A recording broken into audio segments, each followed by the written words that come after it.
सर्वप्रथम महाकारुणिक तथागत सम्यक संबुद्ध को मेरा त्रिवार वंदन। समस्त भिक्षु संघ को भी त्रिवार वंदन। परम श्रद्धेय बाबा साहब डॉक्टर अम्बेडकर को भी त्रिवार वंदन। साथ ही मेरे आचार्य श्रद्धेय भिक्षु करुणाशील राहुल को उन्हें भी मैं वंदन करता हूँ।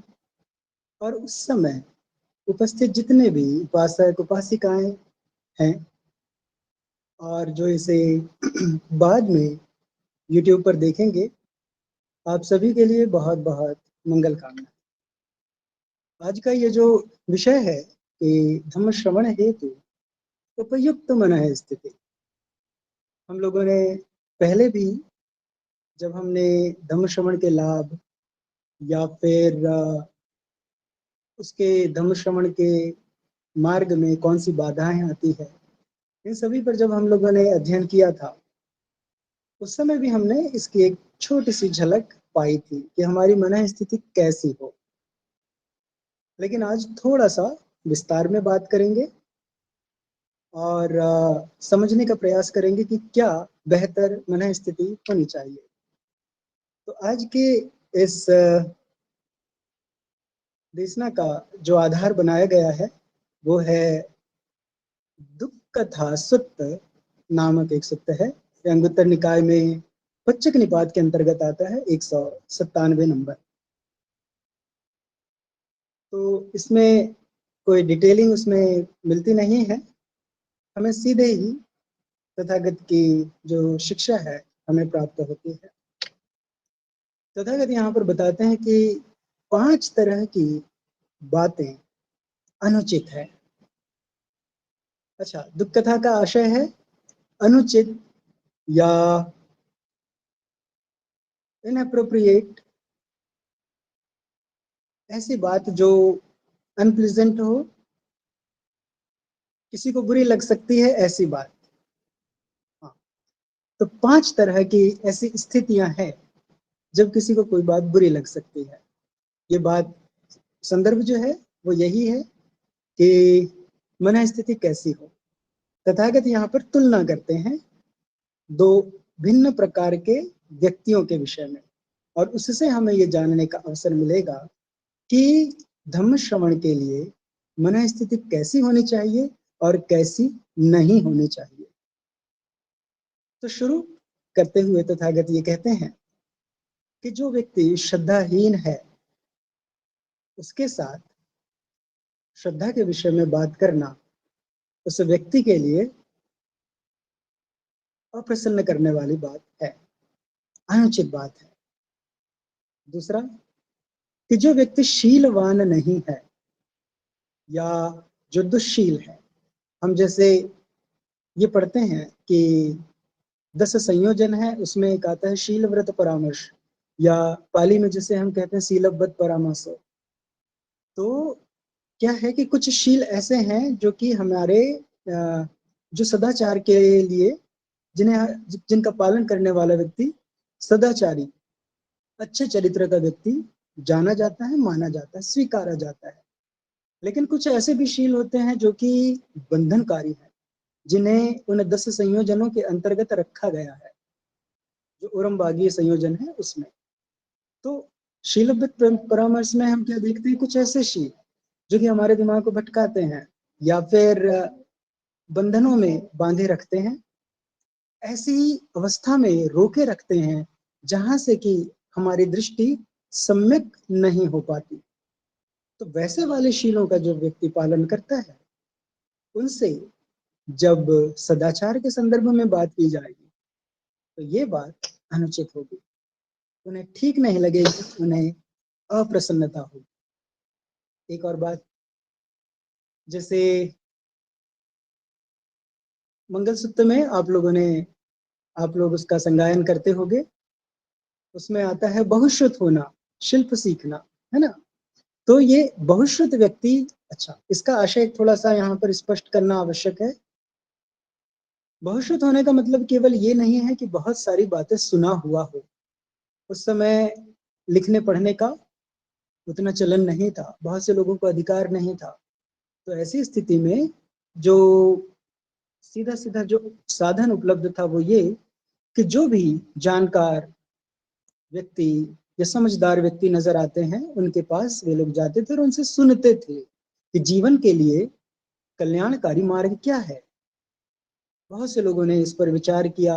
उन्होंने, आपने देखा होगा कालाम सुत्त में, जिसे कि स्मृति सुत्त भी कहें, तो बहुत से लोग उस समय बड़े जिज्ञासु थे।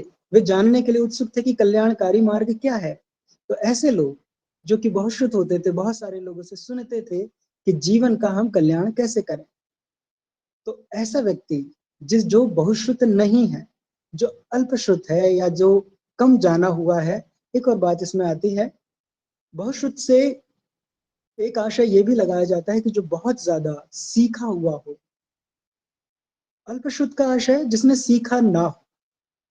तो जो व्यक्ति अल्पश्रुत है, कम जानकार है, कम सीखा हुआ है और सीखने के लिए ज्यादा इच्छुक भी नहीं है, ऐसे व्यक्ति से जब हम विस्तार पूर्वक बात करेंगे या किसी तरह की गूढ़ चर्चा, गहन चर्चा करेंगे, किसी बारीक, बहुत ही सूक्ष्म विषय पर जब कभी चर्चा करेंगे, तो ऐसा व्यक्ति जो अल्पश्रुत है, कम जानकार है, अधिक जानने का इच्छुक भी नहीं है, अपने जीवन को और बेहतर बनाने की उसमें रुचि ही नहीं है, उस व्यक्ति के लिए गहन चर्चा, सूक्ष्म चर्चा, एक ऐसा विश्लेषण जो कि जीवन के लिए उपयोगी हो, उसे वो पसंद नहीं करेगा।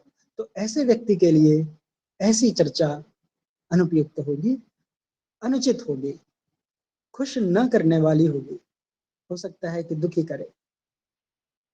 चौथे, कि जो व्यक्ति कृपण हो। यहाँ पर जो मच्छरीय शब्द का प्रयोग आया है, इसका जो अर्थ है वो है कंजूस, साथ में स्वार्थी व्यक्ति।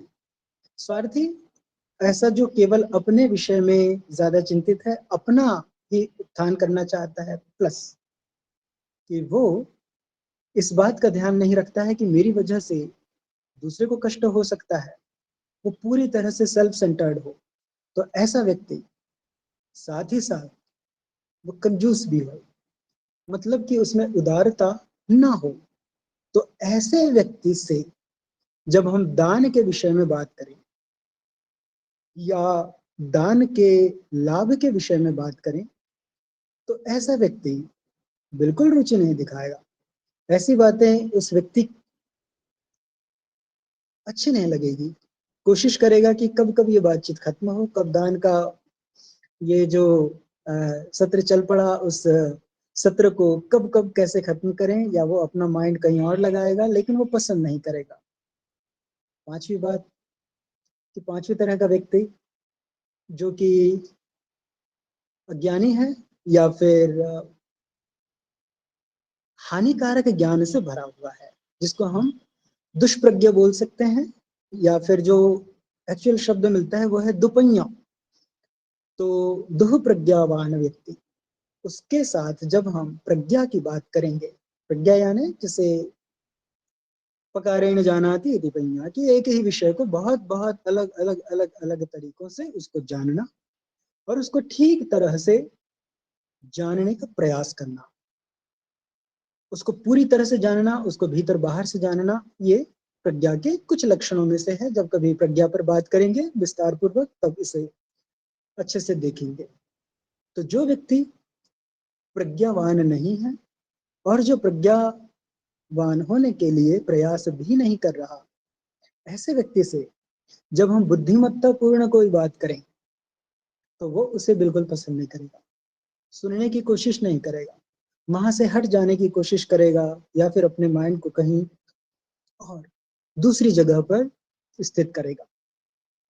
तो ये अनुचित बातें हैं। तथागत कहते हैं कि यहाँ पर वो जो व्यक्ति है, ऐसे व्यक्ति के साथ जब हम श्रद्धा की, शील की, सदाचार की या ज्ञान की, दान की, प्रज्ञा की बातें करें, तो ये अनुचित है, दुखकारी है, हो सकता है उन्हें कष्ट भी हो। जैसे जब भी हम देखें कि कोई व्यक्ति, जब हम थोड़ी सी गहन चर्चा करें और कुछ लोग ऐसा ऐसी कोशिश करते हैं कि ये चर्चा कब खत्म हो, या फिर ये तो बहुत गहरी बात हो गई, इतनी गहरी बात का उपयोग क्या है, कुछ छोटी छोटी सरल सी बातें बता दी जाए और जैसे तैसे बस खाना पूर्ति कर दी जाए और ये सत्र जल्दी खत्म हो। तो अगर ऐसी स्थिति बनती है तो ऐसी जो मनस्थिति होगी वो धम्म श्रवण के लिए ठीक नहीं। दूसरी बात, कुछ दूसरे तरह के व्यक्ति होते हैं जिनके बारे में तथागत बताते हैं कि जो व्यक्ति श्रद्धावान हो, मतलब कि उसमें श्रद्धा पहले से ही मौजूद हो।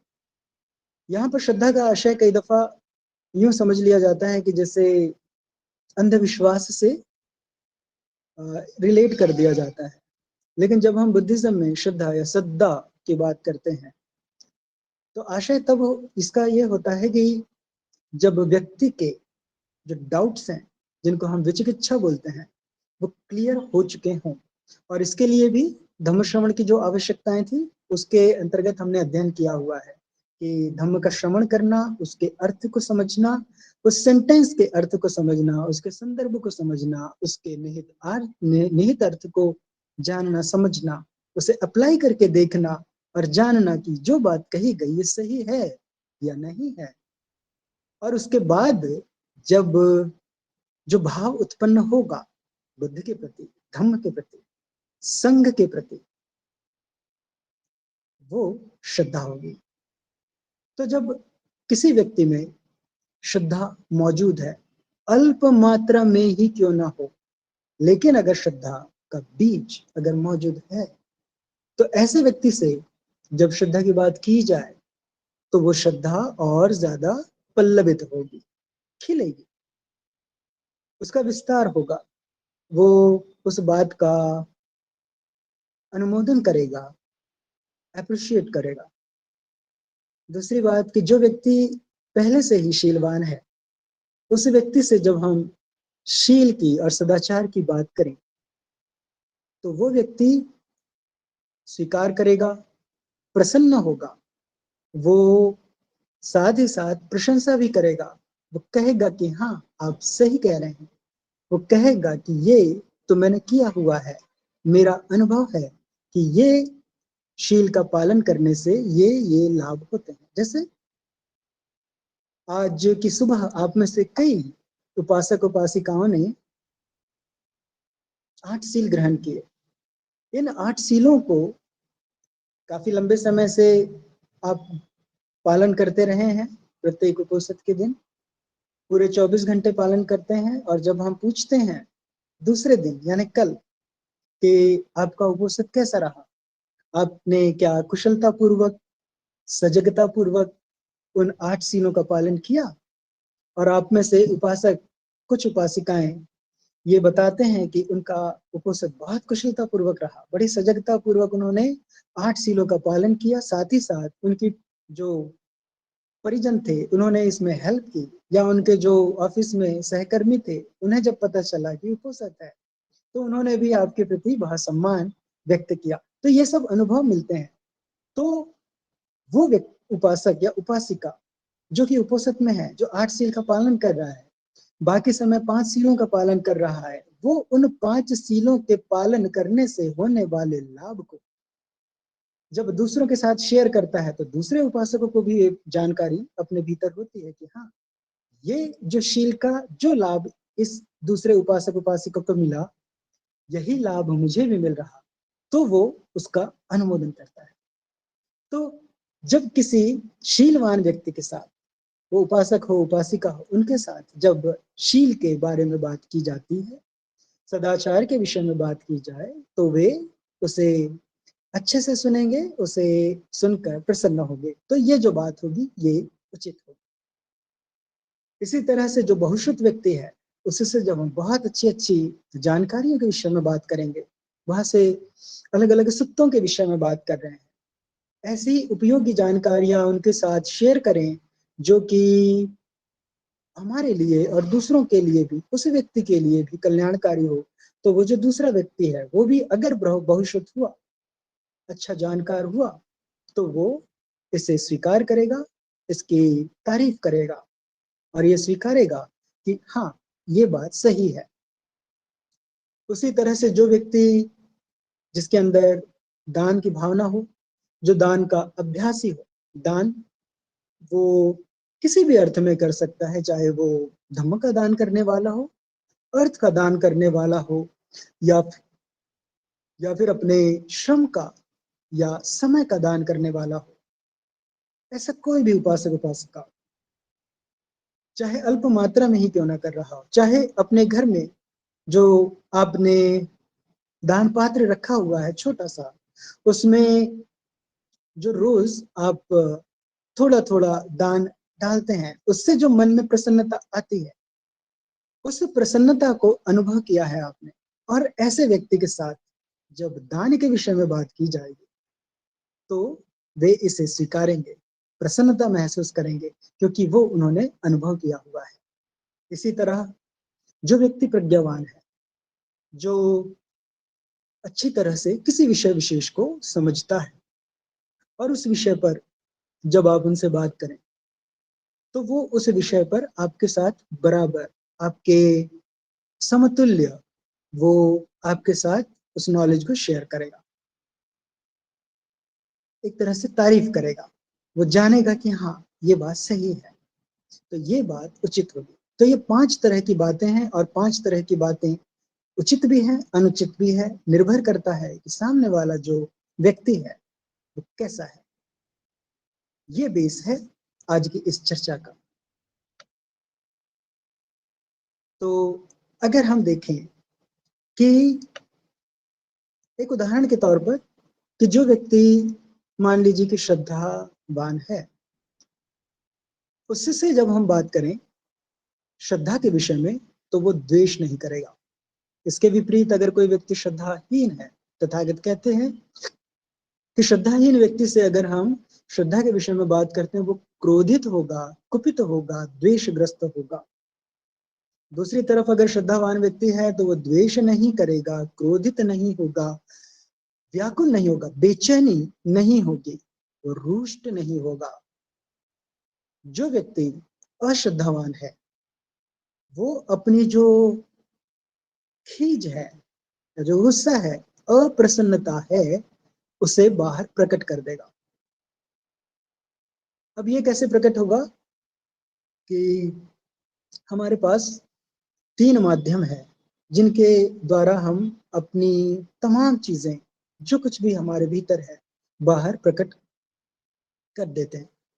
एक हुआ हमारा बॉडी, एक माइंड, एक स्पीच। तो इन 3 माध्यमों से कोई भी व्यक्ति अगर श्रद्धावान है, बाहर प्रकट कर देगा, श्रद्धाहीन है, वो भी प्रकट कर देगा। जो श्रद्धाहीन होगा वो क्रोध, गुस्सा, अपना जो भीतर खीज चल रहा है, इरिटेशन चल रहा है, या जो जब आप उनसे बात करें तो वो आपकी बात के प्रति अरुचि दर्शाए, तो इस तरह से अपने या तो वाचा के द्वारा, या अपने टोन के द्वारा, या फिर अपने व्यवहार, वो हट सकता है अपनी काया के द्वारा, अपने भीतर चलने वाला जो भी उसका भाव रहेगा उसे बाहर प्रदर्शित कर देगा। तथागत कहते हैं कि ऐसा क्यों? तथागत बताते हैं कि जो श्रद्धाहीन व्यक्ति होगा उसके अंदर वो श्रद्धा की संपदा नहीं होगी। देखिए यहाँ पर जिसे श्रद्धा की संपदा, संपदा का आशय यहाँ पर किसी तरह की संपत्ति के सेंस में नहीं है। ये है कि उस अवस्था को प्राप्त करना, या उस गुण को अच्छी तरह से परिपक्व स्तर पर डेवलप कर लेना, और उसे मेंटेन बनाए रखना। यहाँ पर थोड़ा सा एक फर्क है कि अगर उसको हम पूरी तरह से कंप्लीट करके उसके पार निकल जाते हैं तो फिर वो पारमिताओं का हिस्सा हो जाता है। यहाँ पर हम पारमिता की बात नहीं कर रहे हैं, ये स्पष्ट करना मैं समझता हूँ कि आवश्यक है। यहाँ पर जो बात की जा रही है वो है संपदा की। अलग अलग सुत्तों में अलग अलग तरह की संपदा का हमें उल्लेख मिलता है। जैसे जो व्यक्ति श्रद्धावान है उसमें श्रद्धा की संपदा होगी, जो शीलवान है उसमें शील की संपदा, जो कि प्रज्ञावान है उसमें प्रज्ञा की संपदा। ठीक है। तो इसमें जैसे किसी कोई व्यक्ति बहुत अच्छी, बड़ी एकदम बहुत ही अच्छी उसकी समझ है, बहुत स्पष्ट है, तो हम उसे उसके लिए जो शब्द आता है वो है दिट्ठी संपदा। तो इस तरह से अलग अलग तरह की संपदा हमें नजर आती है। तो अगर उदाहरण के लिए हमने तथागति बता रहे हैं, तो हमने उदाहरण इन 5 तरह के उदाहरणों में हमने श्रद्धा को लिया है कि जिस व्यक्ति के मन में श्रद्धा की संपदा ही न हो, यानी अभी वो उत्पन्न ही ना हुई हो, जिसे अभी वो परिपक्व तो दूर, अभी उसके मन में भाव ही ना हो श्रद्धा का, तो ऐसा व्यक्ति जब श्रद्धा के विषय में सुनेगा या जानेगा, तो वो अंदर कुछ फील नहीं करेगा, एक तरह की शुष्कता होगी। उसे लगेगा कि ये जो श्रद्धा की बात की जा रही है ये तो निरर्थक है, ऐसा कहाँ होता है, ऐसा तो होता ही नहीं। जब आप किसी बहुत ही कंजूस व्यक्ति से, या जो दान का अभ्यासी नहीं है किसी ऐसे व्यक्ति से, अगर आप ये कहें कि दान देना अच्छा है, दूसरों की हेल्प करना अच्छा है, इससे मन में प्रसन्नता होती है, और जिस जो दान का अभ्यासी है ही नहीं, उसे लगेगा कि आपकी जो बात है वो तो होती ही नहीं, वो कोई आदर्श वाली बात की जा रही है, स्वीकार नहीं करेगा। ऐसा क्यों? क्योंकि अंदर वो दान की संपदा नहीं होगी, त्याग की संपदा नहीं होगी, श्रद्धा की संपदा नहीं होगी, तो श्रद्धा को स्वीकार नहीं करेगा। अब जब किसी के भीतर श्रद्धा की वो संपदा है ही नहीं, श्रद्धा के विषय में सुनकर वो व्यक्ति भीतर कोई हलचल महसूस नहीं कर रहा, तो फिर श्रद्धा से जो आनंद उत्पन्न होता है वो उसके जीवन का, उसके अनुभव का हिस्सा कभी नहीं बन पाएगा। यहाँ पर जो उल्लेख मिलता है वो है पीति प्रमोद, यानी कि जॉय और हैप्पीनेस। तो श्रद्धा से जो खुशी मिलनी है वो उस व्यक्ति को प्राप्त ही नहीं होगी जिसके मन में श्रद्धा उत्पन्न हुई ही नहीं, कभी नहीं हुई। इसी तरह से दान के विषय में देख सकते हैं, प्रज्ञा के विषय में देख सकते हैं, शील के विषय में देख सकते हैं कि जो व्यक्ति शीलवान नहीं है, ऐसे व्यक्ति से जब हम सदाचार की बात करें, ऐसे व्यक्ति से हम कहें कि आपको फरूस वाचा नहीं कहनी चाहिए, पिसून वाचा नहीं कहनी चाहिए, मूसवादा या फिर अर्ध सत्य ना कहें, तो उनके लिए ये कोई आदर्शवादी बात होगी, उसे स्वीकार नहीं करेंगे, या फिर कहेंगे ये तो अव्यवहारिक सी बात है, या पुराने जमाने के लोग ऐसा करते रहे होंगे, आज के जमाने में कहाँ होता है। फिर बहाने दिए जा सकते हैं कि भ्रष्टाचार बहुत है और बाकी तमाम चीजों को तो किसी भी तरह से स्वीकार नहीं कर पाएंगे। दूसरी तरफ अगर श्रद्धावान व्यक्ति है वो अप्रिशिएट करेगा, कहेगा कि हाँ ऐसा होता है। क्यों? क्योंकि ऐसे व्यक्ति ने, जिसके भीतर श्रद्धा है या दान है या उसके अंदर समझ अच्छी तरह से विकसित हो चुकी, तो ऐसा व्यक्ति उन अनुभवों को भीतर जानता है कि हाँ श्रद्धा से ये फीलिंग होती है, या फिर इस शील का पालन करने से जीवन में इस तरह से रक्षा होती है, तो वो आपकी बात को, सदाचार की बात को अच्छे से सुनेगा, अप्रिशिएट करेगा, स्वीकारेगा। तो हम इसे अगर देखते हैं कि दुख कथा या सुख कथा, यानी जो अप्रसन्न करने वाली बात है और जो प्रसन्न करने वाली बात है, उनमें थोड़ा थोड़ा फर्क हमें नजर आता है। एक जगह उपस्थिति है उन गुणों की, एक जगह उन गुणों की उपस्थिति नहीं है। तो इससे ये तय होता है कि कौन सी बात उचित है, कौन सी नहीं। साथ ही ये भी पता चलता है कि जो व्यक्ति धम्म को सुनते समय उसे सुख कथा के तौर पर सुनता है, ग्रहण करता है, ऐसे व्यक्ति के लिए वो जो देशना है वो उचित है। ऐसा व्यक्ति अपने भीतर जो प्रसन्नता उत्पन्न हो रही है उसे व्यक्त भी करता है। और ये क्यों होता है? क्योंकि उन्होंने उस गुण को अपने भीतर देखा है, उसे जिया है, उसके परिणामों को उन्होंने जिया है, देखा है, अपने जीवन में उन गुणों को अप्लाई करके देखा है, चेक किया हुआ है। और उसके बाद उन्होंने ये जाना कि जो कुछ भी बातें बताई गई या जब उन्होंने धम्म का श्रवण किया उस समय जो कुछ भी उन्होंने बिहार में आकर सुना या 8 बजे के इस गूगल मीट में सुना, वो जीवन के लिए कल्याणकारी रहा, कल्याणकारी है। और इसी के माध्यम से हम अपने जीवन को, साथ ही दूसरों के जीवन को भी कल्याणकारी बना सकते हैं। तो जब इस तरह की अनुभूति भीतर उत्पन्न हो तब वो बाहर भी प्रकट होगी। जिनके भीतर वो गुण ना हो तो फिर वो क्रोध के रूप में, द्वेष के रूप में या शत्रुता के रूप में बाहर आएगा। और वो जो व्यवहार होगा रूखा हो सकता है, कठोर हो सकता है।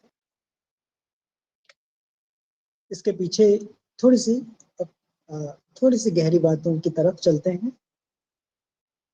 एक तो ये होता है कि जब ऐसे व्यक्ति से हम आप मिलते हैं और बात करते हैं, धम्म के विषय में बात करते हैं, या आप तथागत सम्यक संबुद्ध के विषय में बात करते हैं और उनके भीतर कोई इसका बीज ही नहीं है, तो आमतौर पर क्या होगा कि वो अपने अहंकार की रक्षा करने लगेंगे। वो स्वीकार नहीं करेंगे कि उनमें कुछ कमी है, और इस बात का बोध होगा उसे वो बाहर प्रकट करते हैं, गुस्से के माध्यम से, खींच के माध्यम से। ये जो है, ये परिणाम है एक तरह का असमंजस के भीतर और बाहर जो है वो मैच नहीं हो पाया। जिस तरह के उनके मूल्य है वो मूल्य, और जिस तरह की देशना कही जाती है वो, उसमें उस देशना में बताए गए जो मूल्य हैं वो मैच नहीं हो पाए। तो फिर जो संप्रेषण है वो ठीक से आ नहीं पाता। तो फिर क्या गड़बड़ हो जाती है? वो असभ्य तरीके से बाहर आती है, या तो टोन खराब होगी, शब्द खराब होंगे, या फिर व्यवहार भी ऐसा हो सकता है जो बड़ा सा रूखा हो। इसके पीछे क्या होता है कि जब भीतर किसी के वो आंतरिक कमी है, या जो खोखला, ऊपर ऊपर से कोई अपने आप को बहुत धार्मिक दिखा सकता है, लेकिन जब उनके साथ धम्म चर्चा की जाए और भीतर तो वो धार्मिक गुण ना हो, या भीतर वो शील ना हो, श्रद्धा ना हो, वो दान का अभ्यास और उसका अनुभव, उसके परिणामों का अनुभव भीतर ना हो, तो वो जो ऊपर ऊपर का जो खोखलापन है वो टूटता है। और उस स्थिति में, उस तात्कालिक स्थिति में व्यक्ति खुद का मूल्यांकन करने के बजाय वो अपने आप को एक खोल में बंद कर देता है। और उस स्थिति में जो गुस्सा, वो सही मायने में गुस्सा नहीं होता, लेकिन वो एक अपने आप को रक्षात्मक खोल के अंदर बंद कर लेता है, ताकि जो कहने वाला व्यक्ति है वो शांत हो जाए या चुप हो जाए। ये असल में उस हीन भावना और खीज का बाहर मैनिफेस्टेशन है। ऐसा है। दूसरी बात, जैसे ही ये पता चलता है कि मुझ में ये गुण नहीं है, या श्रद्धा नहीं है, या मैं दान का अभ्यासी नहीं हूँ, या मैं भिक्षुओं को भोजन दान नहीं देता, या मैं धम्म का आचरण नहीं करता, या शीलों का मैं सजगता पूर्वक पालन नहीं करता, तो उस स्थिति में जबकि वो गुण भीतर से वो पाता है कि नहीं है, तो वो आनंद जो कि मिलना चाहिए था शीलों का पालन करने से या श्रद्धा से, वो अनुभूति ही नहीं है।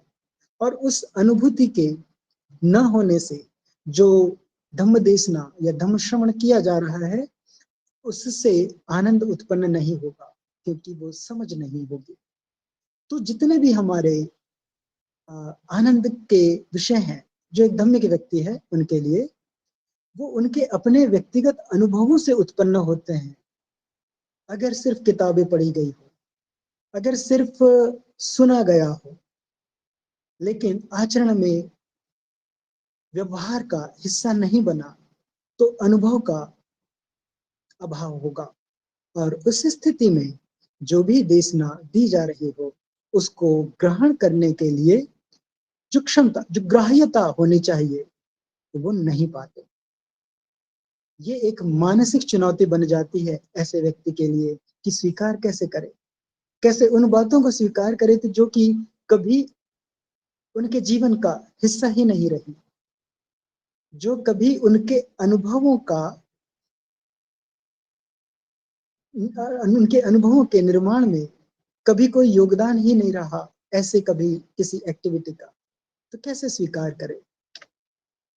उस स्थिति में असमंजस की स्थिति आती है, एक द्वैत नजर आता है कि जो वो मानते रहे हैं, जानते रहे हैं, और दूसरी तरफ जो श्रेष्ठ लोग हैं उनका कैसा आचार व्यवहार नजर आ रहा है। वो कैसे नहीं कर पाते कि इनके पीछे कौन सी प्रेरक शक्ति है जो उन्हें सदाचारी बनाए हुए है और शीलवान बनाए हुए है, उनमें बुद्ध, धम्म और संघ के प्रति श्रद्धा बनाए हुए है। ये उस तरह के व्यक्ति जिनमें श्रद्धा या शील नहीं है, जो दान का अभ्यास नहीं कर रहे, जो प्रज्ञा के लिए प्रयासरत नहीं है, वो कभी इस बात को नहीं जान पाते। ये कंफ्यूजन वाली स्थिति उनके लिए हो जाती है। और ऐसी स्थिति में जो व्यक्ति श्रद्धावान है, शीलवान है, उनसे जब हम शील, सदाचार की, श्रद्धा की, प्रज्ञा की बात करेंगे, तो ऐसे व्यक्ति में उनकी जो उनकी जो श्रद्धा है वो और अधिक मजबूत होगी, उनका जो शील को का अभ्यास है वो और अधिक गहरा होता जाएगा, उनका जो प्रज्ञा के लिए जो प्रयास है वो और अधिक पैना होता जाएगा। ऐसी स्थिति में क्या होता है कि जो व्यक्ति उन अनुभूतियों को अपने भीतर नहीं पाता जो कि शील से उत्पन्न हो रही है, जो श्रद्धा से उत्पन्न हो रही है, अब उसे वो बाहर कैसे एक्सप्रेस करे। और यहाँ पर उनके पास कोई साधन नहीं होता, कोई समझ नहीं होती, और वो जो व्यवहार होगा वो कभी कभी रूखा हो जाता है। वो सब इसीलिए होता है क्योंकि भीतर श्रद्धा का, शील का, बहुश्रुत होने का, त्याग का और प्रज्ञा का अभाव होता है। तो ये जो सत्य है ये हमें बताता है कि धम्म श्रवण करते समय हमारी मनोदशा कैसी हो। एक तो बात यह है कि भीतर श्रद्धा हो, हम शील का पालन करते रहे हों, हम बहुत सारी अच्छी अच्छी बातें सुनते हों, पढ़े हुए हों, पढ़ना भी चाहिए, या फिर आप बड़े भंते जी की धम्म देशना सुन सकते हैं, सुनते रहे हैं। दान के अभ्यासी, घर में जो दान पात्र रखने के लिए कहा जाता है, दान का अभ्यास करने के लिए थोड़ा थोड़ा सही, जो हृदय का संकुचन है, संकीर्णता है, वो टूटे, उसका अभ्यास दान के माध्यम से तो ये किया जाना चाहिए। इससे क्या होगा कि जब हम धम्म श्रवण करें तो उस समय पहले से हमारा माइंड मेकअप हुआ हो, और तब जब धम्म श्रवण किया जाएगा, उस मन स्थिति में जब धम्म श्रवण किया जाएगा, अच्छी तरह से समझते हुए ग्रहण किया जाएगा। ये भी समझा जाएगा कि हाँ, इसको अपने जीवन में कैसे अप्लाई किया जाए, ये मेरे जीवन के लिए कैसे कल्याणकारी है, और मेरा जीवन इसे अपनाकर कैसे मंगलमय हो सकता है। यही बातें थी। बहुत बहुत साधुवाद। आप सभी के लिए मंगल कामनाएं, और ऐसी अपेक्षा है कि आप लोग एक अच्छी ग्राह्यतापूर्ण मन स्थिति के साथ धम्म का श्रवण करें, अपने जीवन का कल्याण करें। आपके संपर्क में जितने भी उपासक उपासिकाएं, परिजन या सहकर्मी हैं ऑफिस के, उन सभी के लिए आपके द्वारा सुनी गई जितनी भी धम्म देशना है, उन सभी के लिए भी मंगलकारी